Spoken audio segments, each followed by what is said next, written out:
C'est ce que l'on appelle le Louvre des Pays-Bas. Ça se prononce Rijksmuseum. Vous allez entendre la bonne prononciation avec François Baudonnet. La traduction, c'est musée national. Pourquoi? Parce qu'il y a toutes les plus grandes œuvres des peintres locaux des Pays-Bas. Si je vous dis Vermeer, si je vous dis Van Gogh, il y en a plein d'autres. Alors, il a été rouvert. Il a eu des travaux pendant de nombreuses années.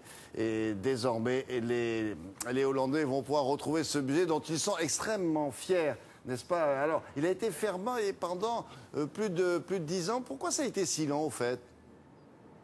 Oui, bonjour William. Effectivement, ce musée, le Rijksmuseum, a été fermé pendant 10 ans pour deux raisons. D'abord parce que les travaux ont été très importants. Il y a 80 salles dans ce musée et à chaque fois, il a fallu restaurer les murs du musée et remettre à jour des fresques du 19e siècle qui avaient été recouvertes par de la peinture au 20e siècle. Et puis la deuxième raison, William, c'est qu'il y a eu une polémique sur un sujet avec lequel on ne plaisante pas aux Pays-Bas. Et ce sujet, eh bien, ce sont les vélos. Figurez-vous qu'il y avait un tunnel cycliste qui passait au milieu du musée, sous le musée, et la direction du musée voulait fermer ce tunnel, le faire passer sur le côté. Les cyclistes se sont révoltés, ils ont dit non. Il faut savoir qu'à Amsterdam, les cyclistes ont toujours raison, et donc ils ont obtenu gain de cause, et ils continuent à passer sous ce musée. Ça a donc pris plus de temps, mais regardez, le résultat est à la hauteur. Un reportage que nous avons fait avec Loïc Verheyen et Tahar Nasri. C'est la nouvelle fierté d'Amsterdam.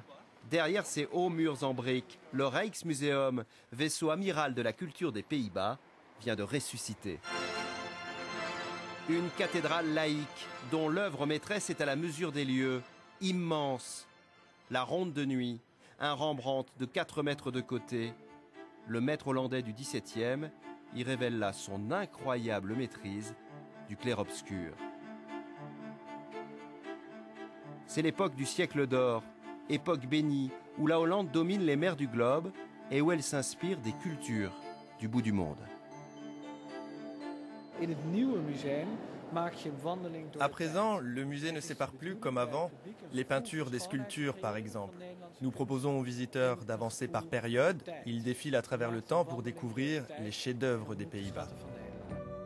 25 Rembrandt, mais aussi des Vermeer, la laitière, sereine dans une douce clarté, la femme en bleu lisant une lettre, ou encore Van Gogh en autoportrait.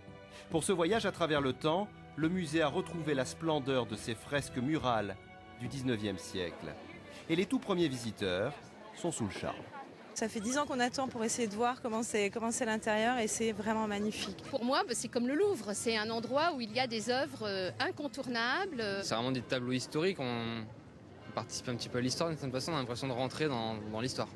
Avant sa restauration, le Rijksmuseum accueillait 1 million de visiteurs par an. L'un des 10 plus grands musées du monde en espère dorénavant le double.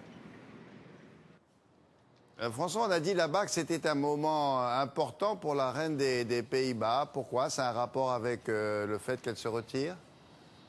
Oui, absolument. Il y a deux raisons. En fait, c'est important d'abord parce que ça a permis à la famille royale de se réconcilier d'une certaine façon avec ce musée, parce que l'arrière-grand-père de la reine Béatrix, Guillaume III, en 1885, avait refusé d'inaugurer ce musée. Vous avez vu, ça ressemble un peu à une cathédrale. Et lui, il était protestant. Il avait dit, ben non, moi je ne mettrai pas les pieds dans ce couvent. Et puis la deuxième raison, William, vous l'avez dit, c'est que c'était la dernière sortie publique de la reine Béatrix qui va abdiquer à la fin du mois au profit de son fils William, son fils Guillaume. Alors, avant l'avènement du fils Guillaume, est-ce qu'officiellement, il y aura une manifestation pour qu'elle fasse ses adieux? Oui, ce sera le 30 avril, le jour de la fête de la reine à Amsterdam. On attend des centaines de milliers de personnes. La ville sera entièrement recouverte d'orange, qui est évidemment la couleur des Pays-Bas. Et ça se passera donc dans 15 jours maintenant à Amsterdam. Bien, nous aurons l'occasion d'en reparler avec vous, bien sûr. Merci beaucoup, François.